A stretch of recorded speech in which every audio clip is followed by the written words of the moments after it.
Nathalie Wolf, il va falloir prendre des crayons, du papier, prendre des notes, parce que là, on va donner des conseils formidables pour faire des cadeaux à Noël, Et oui, pour Noël lire approche, oui. pour soi-même, avec deux invités. Vinciane Canic, bonjour. Bonjour. Vous êtes libraire à Versailles, la librairie Le Livre Bleu, C'est qui bien est rue ça. de Montreuil. Rue de Allez, Montreuil. voilà, disons tout. Et vous allez nous parler de deux petites maisons d'édition qui font des choses absolument formidables, qui sont les éditions Tibère et les éditions Épure. C'est ça Voilà, exactement. J'avais envie de vous partager avec vous ces deux petites maisons d'édition qui font du livre un objet à la fois moderne, surprenant et intemporel. Donc, je vais vous parler d'abord de l'édition. Je présente d'abord Pardon, Jean-Charles Lajoie qui est excusez-moi. avec vous. Oui, Et puis après, excusez-moi, on revient vers vous. Et Jean-Charles Lajoie, bonjour. Bonjour. Vous êtes éditeur des éditions Lajoie. Vous êtes Absolument. spécialiste plutôt de polar, mais pas que. Voilà, Comme on dit. des polars, mais pas que. Dans vos Et éditions. Et là, vous allez nous parler de livres qui ont pour auteurs des auteurs un peu particuliers, qui ont eu des métiers particuliers, entre autres. Hein, voilà, entre autres, oui, deux anciens, un flic, un gendarme, et qui ont été attachés de sécurité intérieure dans des ambassades de France, donc qui sont quand même des métiers très particuliers, et du coup, ils en ressortent des livres avec pas mal de vécus, d'anecdotes, Voilà. et il y a du vrai, il y a du lourd. Voilà, Quoi. c'est ça. Il y aura ces deux livres et puis d'autres conseils de Voilà. lecture et de cadeaux d'ailleurs Exactement. pour Noël. Alors Vinciane, on va commencer avec vous, avec ces deux maisons d'édition. Donc, je vous présente la maison d'abord d'édition de l'Épure, qui a travaillé, en fait, c'est une maison qui existe depuis 30 ans, qui travaille le livre de cuisine comme des bonbons, finalement. Ce sont des petites pastilles qu'on peut prendre. En tout cas, cette série-là en particulier, avec des thématiques très particulières. Vous avez le foin, le curry japonais, mais aussi des choses très surprenantes. Le nuage, avec 10 façons de préparer le nuage. Mais là, Oui. là c'est juste les couvertures ou c'est les livres, ça? Ça, c'est les livres. Je peux- Mais je vous en prie. peux regarder Et vous pouvez regarder. Donc, Parce que il y a c'est dans le tout. nuage, alors, par exemple. Dans le nuage, vous avez. Il vous parle du nuage, de la culture autour du nuage, et il y a vraiment 10 recettes à préparer avec le nuage. Incroyable. Il y a la pastille Vichy, C'est il y a beau, des en choses plus. très classiques, le brocoli ou le kaki, mais vous avez le nuage, le champagne. Le travail est fait à la fois sur le papier, avec un papier qui est étudié, qui est 100% français, et ce sont des livres faits à l'ancienne, parce que vous devez aussi participer à la Il faut découper les, Exactement. découper les pages. Ce n'est pas Génial. un défaut. Donc vous voyez, chaque papier est étudié, chaque composition, toujours en collaboration avec un spécialiste de la thématique. Et il y en a toute une petite collection qu'on peut... Enfin voilà, il y a plein de choses à faire. On peut faire des choses, la friture... des belles idées de cadeaux, des ça, idées de cadeaux, des idées de ouvre et on a table. pas 300 les titres, couleurs. il y a plus de 300 titres. Exactement, c'est la ça. citronnelle, le foin, C'est génial. voilà. Donc il y a aussi des choses autour de la mer. Enfin, c'est vraiment des petites pépites Ah et ouais, des ça, livres c'est- d'art. non, c'est fort. Et les recettes marchent vraiment. Ah oui, parce que c'est quand même ça la vraie Voilà, question. la Oui. pastille Vichy, vous D'accord. pouvez faire les recettes de la Je vais pastille venir chez Vichy. vous en acheter. Et ça vaut cher, alors, le Ça vaut nuage 9,90 euros. 9 euros des recettes de nuages. C'est- Ben voilà, il n'y a Non, pas c'est plus bien, léger. quand même. Non, mais on peut prendre quelques-uns. Ah, c'est- vous pouvez en prendre en cadeau de table ou faire la petite collection. Moi, j'ai c'est toute la petite génial. collection. Et Chacun puis, des convives, c'est une bonne idée, exactement, ça. vous pouvez ramener. Il y en a des un peu plus coquins, il y en a. Ah des oui, plus- Oh, je vais passer chez vous en acheter Oui, oui, quelques-uns. bon, je me doutais que ça allait bien vous intéresser. Et après, on a cette édition, les éditions Tibère, qui travaillent en fait à remettre en avant des grands noms de la littérature, qui sortent très peu de titres, et qui travaillent vraiment comme, de toute façon, les purs, l'ensemble de la chaîne. On retrouve un très bel ouvrage. Travailler avec les imprimeurs dans le vernis, dans la pose du tissu. Et donc là, on a Orgueil et Préjugés qui a été revu d'accord. et corrigé, donc qui demande aux illustrateurs d'interpréter en fait leur vision de ces classiques et de ces grands noms de la littérature, dames ou hommes. Donc là, c'est Margot Il y a Motin. le texte et Le texte des et illustrations. des illustrations de Margot Motin qui sont absolument superbes, avec un travail sur le papier. Vous voyez, chaque page est illustrée. Et voilà, quand vous lisez votre roman, vous avez Margot Motin qui apporte sa vision du texte. Vous avez également Les Hauts de Hurlevent qui ont été refaits avec Nathalie Novy. Ça, Ah oui, la couverture est superbe. Super, ouais. voilà. Et chaque livre est chaque artiste apporte une vision de ce roman, qui est un roman classique, beau, d'ailleurs, mais mais d'une modernité incroyable, parce qu'indémodable, en Et fait. qui peut être lu par des enfants comme par des adultes, au fond. Exactement. On n'est pas même plus dans une classification Exactement. jeunesse et adulte. Je crois que tout le monde peut Voilà. s'en servir. Exactement. Qu'est-ce oui. que vous avez... Allez-y. Alors, hein. il y a Jane Eyre aussi, de Charlotte Brontë, toujours aussi par Nadine Novi. Voilà. Et vous voyez qu'on ressent aussi l'ambiance du livre par cette petite... Oui, par les illustrations qu'elle... Non, c'est pas des angéliques, voilà. non, c'est des... Ah ouais, c'est magnifique. Avec des dessins. Et Jane Austen avait été fait par Margot Motin sur 2 titres. Raison, enfin, je pense qu'il y en a d'autres. Raison et sentiments et Orgueil et préjugés. Et celui-là? Ça, c'est Les Hauts d'Hurlevent Ah, c'est Léo Durlevent, d'accord. Voilà. Ouais, qu'on a- de Nathalie Novi. Et il y a de la littérature française dedans? Ou Alors, pas, dans les publications? eh ben, pour l'instant, je pense pas, mais je vais peut-être leur suggérer d'en faire. Oui, ça c'est pas mal. Mais oui, c'est vrai qu'ils ont traduit beaucoup de romans anglais. Effectivement, ils n'ont pas de littérature française pour l'instant. Mais D'accord. ils y travaillent, je pense. Ils y travaillent. Et dans le présentoir, c'est quoi? Eh ben, c'est tous les titres de l'Épure. Ah oui, toujours. Bah oui, Bon, on peut toujours. continuer. Attendez, racontez-nous ce qu'il y a. Parce que parce oui, que il y avait il y a des le, images, et le puis feu, par exemple. Oui, le feu, le zaatar, les invisibles. Le zaatar, c'est quoi? C'est une épice. C'est une épice? Le foin, allez-y, le Le yaourt. Le caviar français. Oula. Voilà. 10 façons de le préparer. La trévise. La langue. Oh, la langue. Le cœur, c'est un truc de cannibale, ça. Le cœur. Non? Ben, pas forcément. Ah bon? Mais ça parle de tout, en fait. Ça parle de ce que va être le cœur dans la culture, mais Le aussi... sang. Le cœur, le sang, la langue, en fait, ils sont proches du polar. Regardez, C'est ça. La queue. Ah ouais, bien aussi. Oh là, oui. les invisibles le aussi. sarrasin. Et vous voyez, tout est fait, tout est réfléchi. Aussi bien dans la couleur du papier, dans la typographie. On est sur l'ensemble de la chaîne du livre, dans les 2 cas, en fait. Ils mettent en avant à la fois le travail d'impression, le travail de l'éditeur, le travail de graphiste, le travail même du papetier. Parce Bien, que... un peu d'humour. Le truc sur la queue, la recette, c'est long en bouche. Donc, Mais oui, il y a un travail qui Oui, est oui. minutieux, c'est véritablement tout à fait. de l'orfèvre, c'est pensé Salade de- jusqu'au bout. Ouais. Et c'est du circuit court. Ouais, exactement. Salade de papaye verte ou tourteuse, ça doit pas être mauvais quand même. Voilà. Et là, une autre recette, 2 queues valent mieux qu'une. Oui, elle disait, ça peut être coquin. Ouais, Oui, c'est pas- oui, oui, mais je- La troisième- Monsieur assume le Et moi, coquin. j'en prends des mots parce que la À très... suceter.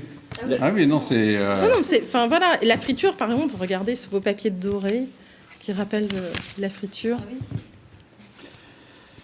La trévise, vous savez ce que c'était la trévise? C'est une salade. Ah, c'est c'est une la salade verte, oui, hein. c'est vrai, oui. Oui, je suis bête. Crème frite. Ah non, c'est génial. Ah, c'est bon ça. Je ne connais pas. C'est dur. Pizza Mais frite, quand c'est même. marrant parce que, je veux dire, ce genre de livres, on les trouve pas dans toutes les librairies, si. Ben, dans les librairies, si, les librairies Si. indépendantes, les libraires curieux, les libraires qui ont envie de proposer autre chose que les grandes maisons d'édition où on va avoir une mise en avant facile. Si, je pense que dans toutes les librairies où vous avez un libraire curieux, vous pouvez toujours trouver les éditions La Joanie, parce que j'ai aussi des éditions La Joanie. Mais voilà, il faut être curieux, et puis c'est une collaboration aussi, parce que parfois on a des éditeurs qui viennent nous présenter leurs livres. C'est vraiment un travail en équipe. Ouais. Je réévoque l'ensemble de la chaîne du livre ici, avec un souci de produire peu, mais en qualité. Et en qualité. Et c'est des éditeurs qui c'est compliqué pour eux ou pas? Quand on cherche justement, on peut en parler avec Jean-Charles aussi, enfin, du métier d'éditeur, mais non, mais c'est vrai. Ah oui, oui. C'est non, un métier compliqué. C'est très compliqué, parce que d'abord, pour l'éditeur, il faut tomber sur des libraires passionnés. Et il y en a, mais il n'y a pas que des libraires passionnés. Donc, Oui, il y a des vendeurs de livres voilà, aussi. quand on les trouve, quand on trouve un libraire passionné, on est content. Et là, visiblement, les éditions de l'Épure, ils ont trouvé avec vous une formidable ambassadrice. Donc ça, c'est bien, parce que vous mettez vraiment les choses Ouais. en valeur, vous acceptez le présentoir, vous défendez les choses, visiblement, vous avez lu, vous connaissez les trucs. Donc là, c'est vrai que pour un éditeur, ça facilite pas... Enfin, la vie est compliquée économiquement, mais c'est vrai que quand on a la chance d'avoir des partenaires qui jouent le jeu, qui défendent, qui mettent le livre en valeur avec tout ce qu'il a d'intéressant, qui sont capables d'expliquer aux clients, aux lecteurs ce qu'ils vont trouver, à quel point c'est bien, à quel point c'était difficile, à quel point c'est beau, c'est vrai qu'il y a un vrai conseil et là c'est vraiment chouette. Et puis de sortir un peu des sentiers battus et des modes, parce que finalement on se rend compte qu'on a toujours les 10 mêmes grands auteurs sans arrêt et voilà. C'est bien d'avoir cette vision. Je crois qu'à Noël, il y a quasiment 3 livres de cuisine qui sortent par jour. Mais c'est des livres hyper classiques. Et là, c'est quand même une alternative, je trouve assez géniale, aux livres de cuisine, à différentes recettes. Et comme ça, on a un vrai conseil original et ça, c'est vraiment chouette, quoi. Alors, est-ce qu'on parle de Pierre Poucheret? Alors, Pierre Poucheret. Pierre Poucheret, c'est un commandant de police qui a pris sa retraite, comme tous les flics, un peu tôt, à mon goût. Oui, mais bon. oui, 55 ah bah oui, 54, 55, ils sont là. Bon. Alors, au-delà du problème politique que ça peut poser, au moins, c'est-à-dire qu'il y en a, quand ils prennent leur retraite, qui se mettent à écrire des bons livres. Oui. Et donc, Pierre Poucheret, il est très, très, très bon auteur. Il n'est pas chez nous, hein, c'est pour ça que je me permets de faire de la pub. Oui, édition Filature. Et il est également aussi publié aux éditions Palémon. Il a eu le prix du Quai des Orfèvres il y a quelques années. Prix du Quai des Orfèvres, d'ailleurs, qui est en cours de tournage. Ils font un film avec, à partir de ce film, c'est Olivier Marchal qui met ça en scène. D'accord. Aussi ancien flic. Voilà, aussi ancien flic. Et donc, dans sa vie, il a été notamment en poste à la PJ de Versailles, à la brigade, qui est quelque chose de très important. C'est un passage obligé pour tous les grands flics, c'est de passer par Versailles. C'est vraiment oui, quelque chose de très important. C'est juste en dessous de l'ancien 36, oui, voilà, mais c'était vraiment un truc vachement bien. Donc il était là, et puis il est devenu aussi, après, ce qu'on appelle attaché de sécurité intérieure, c'est-à-dire que c'est les policiers qui sont dans les ambassades et qui sont censés s'occuper de toute la sécurité intérieure, en tout cas des Français, dans ces pays-là. Et donc lui, Pierre Poucheret, il était en poste dans beaucoup de pays. Il a été en poste dans les pays d'Asie. Il a été en Ouzbékistan. Il a été en Irak. Il a été dans des pays où ça bouge un peu. Et ressort de tout ça, notamment ce livre, La Consul assassinée, où il part de l'idée que la consul de France a été assassinée dans une ambassade d'un pays imaginaire, mais qu'on arrive à peu près à voir à peu près où ça peut se trouver. On ne doit pas être très loin de la Biélorussie. Enfin, c'est un peu dans ce genre de pays, voilà. Et tous ces pays qu'il connaît bien. Et l'intrigue est assez amusante parce que là, du coup, on découvre toute la vie d'une ambassade qui n'est pas l'ambassade de Washington ou l'ambassade de Moscou, enfin, qui sont des structures un peu plus petites, avec des problématiques qui sont différentes. Et puis, une vie pour les Français et pour tous les gens qui tournent autour, qui essayent de rentrer en France. Enfin, voilà, c'est tout à fait passionnant. Pierre Poucheret, donc ça s'appelle La Consul assassinée. C'est chez Filature. Voilà. Et il y a Wahala. Alors Wahala, c'est Thierry Bonneau. Ça, en revanche, c'est chez nous. Des éditions, très bonnes éditions. Très bonnes éditions, incroyables de talent et de voilà. Et alors là, c'est le pendant de Pierre Poucheret, parce que Pierre Poucheret était commandant de police, et lui était colonel de gendarmerie. Ah, d'accord. Parce que c'est les attachés de sécurité intérieure, il y a des gendarmes, et il y a aussi des policiers. Voilà. Il y a même eu des conflits entre les deux de temps en temps. Voilà, il y a toujours des conflits. Et lui, Thierry Bonneau, donc colonel de gendarmerie, il a été en poste pendant 4 ans au Cameroun, comme attaché de sécurité intérieure. Et alors là, lui, il a vraiment découvert et vu le Cameroun. Et il nous en fait une présentation qui, pour le moins, ne donne pas envie d'aller au Cameroun du tout, quoi. Donc là, et quand j'ai vu le manuscrit, j'ai dit, mais Thierry, vous ne pourrez plus jamais retourner au Cameroun. Il dit, j'ai adoré le Cameroun, j'y ai passé 4 ans, mais oui, je sais que je ne pourrais plus y retourner, mais ça va. Maintenant, j'ai fait le tour de la question. J'ai plein d'autres pays à visiter. Et là, c'est l'histoire d'un jeune ingénieur français, un peu en rupture de tout en France et qui un peu à la mode. Il dit, tiens, il y a une ONG qui me propose un boulot au Cameroun, je vais y aller. Et il sait à peine où est le Cameroun sur une carte du monde. Donc il arrive là-bas, tout naïf, etc. Le premier soir, il va boire un coup dans une boîte de nuit et il se fait dépouiller, il se fait massacrer, on lui vole tout, etc. Donc terrorisé, il veut repartir. Et là, il tombe heureusement sur un un attaché de sécurité intérieure dans lequel on reconnaît l'auteur, quasiment, qui lui dit, mais non, mais le Cameroun, c'est beaucoup mieux que ça, vous vous êtes fait agresser, bon, enfin, bon. Et puis voilà, il va arriver là, et il doit aller dans le sud du Cameroun. Et ce que peu de gens savent, c'est qu'au Cameroun, il y a une partie sécessionniste anglophone, qui a même créé un pays complètement fantoche, que personne ne reconnaît, mais qui lutte de façon très très violente contre le pouvoir, et le pouvoir qui n'a pas que des qualités. Paul Biya, c'est quand même pas bon. Mais du coup, il est là depuis un petit moment. Voilà, il est là depuis un petit moment. Mais c'est une lutte à mort entre les sécessionnistes anglophones et le pouvoir, et au milieu de ça, il y a la population qui est un peu meurtri, plus que meurtri. Et donc, ça va être un lent voyage, peut-être par moment une lente descente aux enfers, parce que les sécessionnistes anglophones sont dirigés par une sorte de fou furieux qui n'est pas sans rappeler le colonel Kurtz dans Oui, le film. Ça va me revenir. Enfin, bref. Moi aussi. C'est terrible, ces pertes de mémoire. Bon. Enfin bref, Colonel Kurtz, pour tous les gens, pour tous les cinéphiles, ça va parler. Apocalypse Now. Apocalypse Now, voilà. Et voilà. Et donc c'est très très bien. Et puis il tombe aussi amoureux d'une belle Camerounaise, Bamileke. Et voilà. Ça c'est un masque Bamileke. Et voilà, ça veut dire. Voilà, ça veut dire exactement malheur, peine, peur, terreur. Voilà. Parce que je sais ce que ça veut dire, mais c'est parce que lui, il donne vraiment la signification exacte. Voilà. Donc, c'est bien ça. Ouais, non, c'est tout à fait passionnant.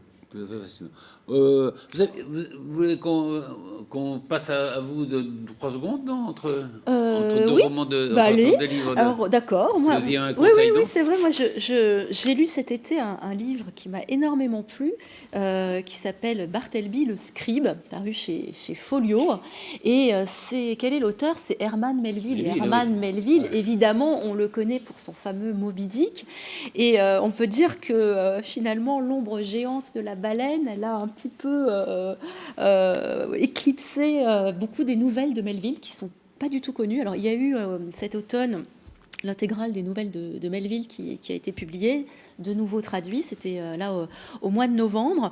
Et finalement, c'est vrai que ces nouvelles sont pas très connues. Alors dans cette nouvelle, c'est un petit texte très très court, mais vraiment génial, absolument extraordinaire. Donc on a Bartleby, c'est un homme sans qualité, sans référence, sans possession, sans passé, sans futur. Enfin, il est très très particulier. On est dans le Wall Street des années 1850. Et il est employé en tant que copiste dans un cabinet juridique. Et son employeur va lui demander un certain nombre de tâches. Et au fur et à mesure de l'histoire, enfin de la nouvelle, eh bien Bartleby prononce de plus en plus la phrase suivante « I would prefer not ». Donc je ne préférerais ne pas ou j'aimerais mieux pas. Et donc il y a cette phrase comme ça, très énigmatique, qui revient. D'ailleurs, celui qui me l'a offert et qui l'a lu... Non, celui qui m'a offert ce livre, voilà... Et on n'arrête pas tous les deux de se raconter, de blaguer autour de cette phrase « j'aimerais mieux pas ». Je crois que tous les lecteurs de ce livre ensuite reprennent cette phrase. Je ne vous en dis pas plus parce qu'elle est très énigmatique, mais il y a derrière cette phrase évidemment toute la critique de l'absurdité des tâches administratives, du processus de l'aliénation par le travail. C'est un petit livre très court, mais très très fort, très étrange. Voilà, et si on passait aux sardines alors ça n'a rien à voir. Il y a des recettes là aussi. Oui, il y a des recettes, il y a tout. Ouais, c'est un beau livre, ça. C'est un lien parfait avec la baleine, qui ne mange pourtant pas de sardines, mais bon. Et donc là, c'est un très beau livre. Édition Marc Cress qui. Marc Cress, honnêtement, je connaissais pas. Non, je connaissais pas. Et puis j'ai croisé l'éditeur, c'est un type charmant qui vient de reprendre cette maison d'édition et qui relance. Pas du tout. Non, pas du tout. Et alors, il fait le tour sur le monde de la sardine. Alors, il y a l'histoire de la sardine, la taille de la sardine. Tout le monde sait qu'il y a une différence entre la sardine de Méditerranée et la sardine de l'Atlantique. Sardines de l'Atlantique qui sont délicieuses, mais qui deviennent trop grosses pour entrer dans les boîtes.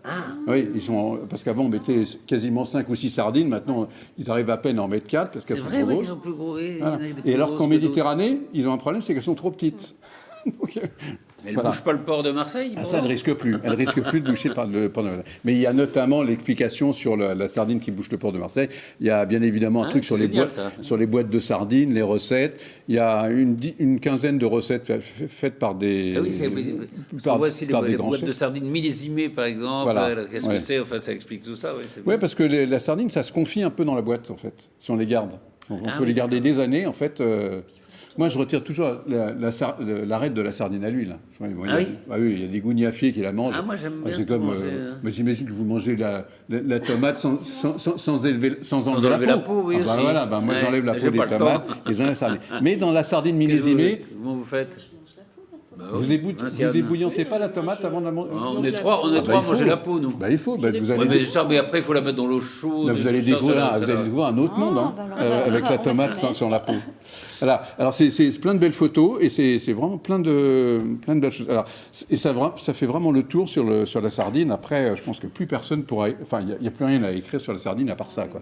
Tout est là, tout est dedans. Donc Sardine aux éditions Marc Cress. Voilà. Donc voilà, un beau livre. Et un mot de René Fallet, alors René qui Fallet. va peut-être un peu oublié. Et ben hélas, alors tout le monde le connaît parce que c'est l'auteur de La Soupe aux choux. Oui. Alors du coup, comme le film repasse, c'est un des films qui repasse le plus avec La Grande Vadrouille, La Soupe aux choux, les enfants adorent, tout le monde adore. Mais avant d'être un film C'est un qui grand est écrivain, qui est quand même. devenu culte, c'est vraiment un grand écrivain. Ouais, avec une langue formidable. grand copain, alors ouais, qui maîtrise parfaitement bien la langue, qui adorait le français. Grand copain de Copain de Brassens. Brassens. Grand copain de Brassens, c'était vraiment Ouais, et ouais. extrêmement ami. Et ça, c'est son journal. Et il est aussi l'oncle d'un auteur que vous connaissez, je crois, Gérard Pusset.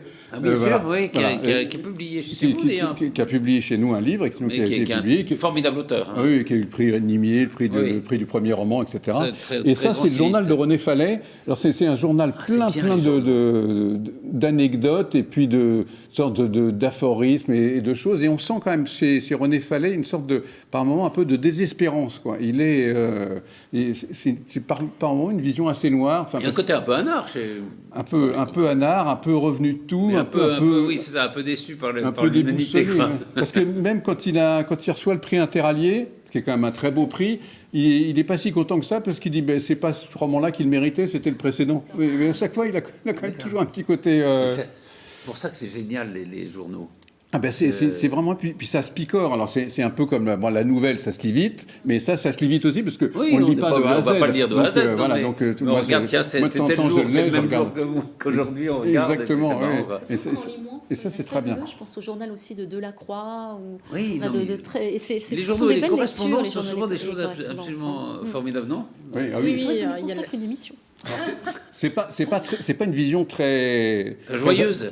Si, mais c'est surtout pas une vision très à la mode, parce il adore les femmes et il en parle, mais de façon assez, par moments assez truculente. Mais voilà, il est pas dans le féminisme exacerbé. Je Quoi. sais pas, mais il est mort quoi dans les années 80. Il est mort en 83. Ah, ça, Ouais, hein, oui. donc, Et voilà. il est mort assez jeune et sa femme est toujours, enfin sa veuve, pardon, est toujours là et vient elle aussi de sortir un bouquin sur René Fallet. Donc, Ah ouais, mais c'est bien de parler de René oui, Fallet. c'est vraiment quelque chose à redécouvrir C'est pour vrai plein de que- gens qui aiment bien la littérature. On parle parfois, mais c'est vrai qu'il y a des auteurs comme ça, un peu oubliés. hein. Parfois, c'est bien de les redécouvrir, quoi. Ah oui, oui. C'était des grands auteurs. ça, Et oui, mais je voulais. Ah bah, ça c'est chez vous, donc Voilà. vous êtes modeste. Ouais.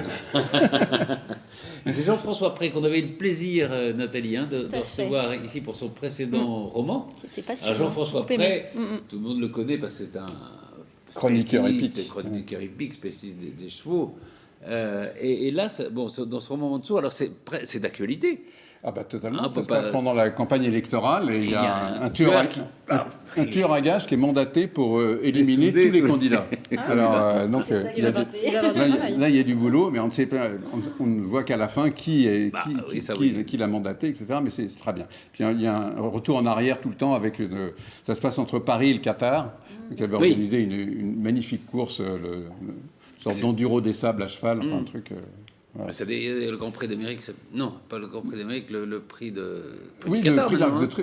de l'Arc de Triomphe, absolument. qui maintenant, oui, le Qatar a une grande. Puis ils ont des très beaux chevaux là-bas. Voilà. Ben voilà, ça s'appelle donc Mansour, c'est de Jean-François Pré et c'est aux éditions La Joigny. Voilà. Est-ce que je peux dire juste un petit mot? Ah, bien sûr. Voilà. Alors ça, Ouais. c'est une vraie curiosité. C'est Jean Feyer, auteur qui a 80 ans, je crois. Il m'en voudra pas. Il a peut-être que 79, en disant entre 79 et 81, qui a écrit 57 romans. Quand un de ces romans marche pas bien, ils en vendent 90 000 quand même. Ah oui. Oui, donc voyez, donc tiens. moi j'aimerais bien avoir un roman qui marche pas Ouais. bien, voilà. Hélas, il n'est pas chez nous, et il a son héroïne qui est une capitaine de police ou peut-être maintenant commandant, Marie Lester, qui se balade principalement en Bretagne et un peu dans tous les lieux, mais on est à des années-lumière de cette de l'édition parfois trop régionaliste où on tombe sur des bouquins dans chaque endroit de vacances où là c'est uniquement les 3 adresses de la ville, etc. Là c'est simplement historiquement ça se passe là. Et là, c'est à Belle-Île. Et là, ça se passe à Belle-Île, qui est pour moi le plus bel endroit Ah du oui. monde. Donc voilà, c'est pour ça que je ne pouvais pas ne pas en parler. parler. Et c'est absolument passionnant, quoi. Et c'est son 57e livre, 57e roman. Donc c'est Incroyable. inimaginable. Et c'est voilà. Et enfin, Jean Feller, vous avez Jamais lu. Hein, vous n'en Ça avez me donne pas dans envie. votre bibliothèque. Non, ça me donne envie. Ah oui, non, mais c'est vraiment. Bah, je vous l'offre, vous allez voir, Ah, merci. vous allez vous régaler Merci. parce que c'est Ah, génial. vraiment. Très bien. Avec le livre de cuisine. C'est très sympa. Avec. Avec Oui, les sardines. sur la Bretagne. la cuisine. Ah oui, oui, Voilà. oui, ça c'est. Ah oui, mais il y a un tropisme pour la Bretagne. Ah bah, Belle-Île, Eh ben, c'est merci. tellement beau. Merci infiniment, merci beaucoup. C'est moi qui vous Michel remercie. Cadic. Donc, je rappelle, librairie Le Livre Bleu, À rue de Versailles, Montreuil rue à de Versailles. Montreuil. Et c'est là qu'on trouve notamment ces éditions formidables qui sont les éditions Épure et les éditions Tibère. Super. Merci beaucoup, Jean-Charles Lajoigny. Ben, Donc, merci, c'est et merci moi. pour ces conseils formidables. On est ravis. Voilà, et puis Barthelmay, évidemment. Bah oui, hein, vraiment à Hein. lire, je crois. On Je va lire préférerais des- pas. Ah oui, je vous moi. conseille. Je préférerais Je pas. préférerais pas. J'aimerais mieux pas. Merci beaucoup et à très vite. À très vite, on va À faire très d'autres- vite. Et puis on a de bonnes idées d'achat. Là, on va se précipiter en librairie. Ah ben c'est bien. Merci beaucoup.